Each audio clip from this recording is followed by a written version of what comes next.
Softwood Bow Challenge Day 2 or 3.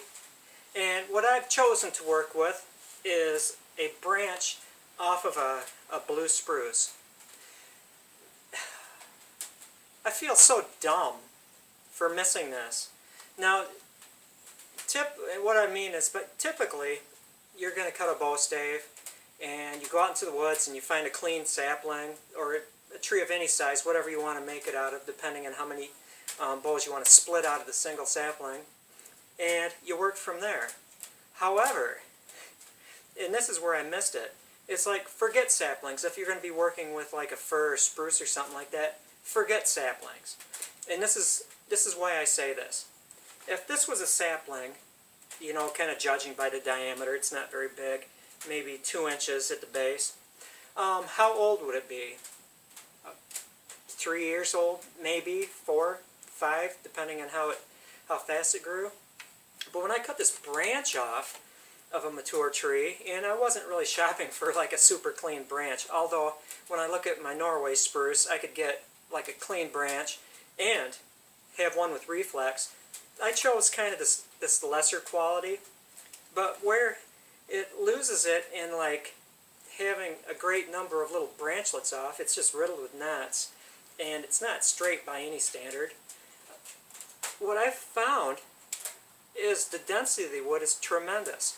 I took a Sharpie, and this is the top of the branch because the center is up near the top, but look at that. That's less than 3/4 of an inch. It's probably bordering on 1/2 inch with 20 growth rings. That is amazing, and that's probably why this feels so dense. Now, I'm going to get 2 benefits from that. First of all, it's very dense. It has tight growth rings. Second of all, this thing has been exercising like a bodybuilder for its entire life. A horizontal branch, and it was a lot longer than this.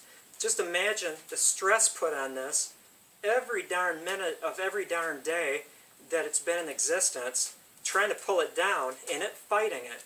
So it used its resources to develop stiffness and high density, and probably a great deal of compressional strength and a great deal of tensional strength. So this meager little stave that, you know, frankly, I've got visitors to the preserve today, and I'm not up there with it talking because I'm almost embarrassed to say I'm making a bow out of it. I think that this is going to work out and be a decent bow. Now, aside from the Softwood Challenge, yes, it was pointed out to me that forget the saplings, go right for the branches. I also want to like segue into like all these survival bows I see. Now this is small, and hopefully it'll work out because it's very dense, but it's still a softwood tree. It was easy to cut, and I imagine it's going to be very easy to work. I'm not going to worry so much about having like flawless tiller or anything. I'm looking for just like a quickie bow. But think about all the survival bow videos. Yes, I know you watch them as much as I do, whether or not they're any good or not. There are some extremely good ones. There's that fellow in Australia that uses stone tools and makes impressive stuff. And then there's the casual observer that'll take 2 saplings and then like just tie them together with duct tape or paracord and then string them and call them a bow, and you can obviously see that it's only bending in one little spot and it's going to be slow and it's going to degrade quickly. Why wouldn't this make a good survival bow? Now in the case of my Norway spruce, there are decent branches all the way from the ground. The nice thing is it's like climbing a ladder, so conceivably you could just climb up, you know, a conifer until you get a branch that you're willing to work. And it's not like beyond the technology and climbing abilities of most people to get a branch off of a softwood tree.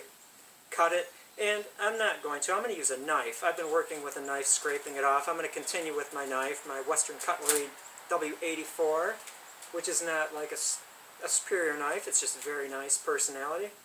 I'm going to do this with a knife.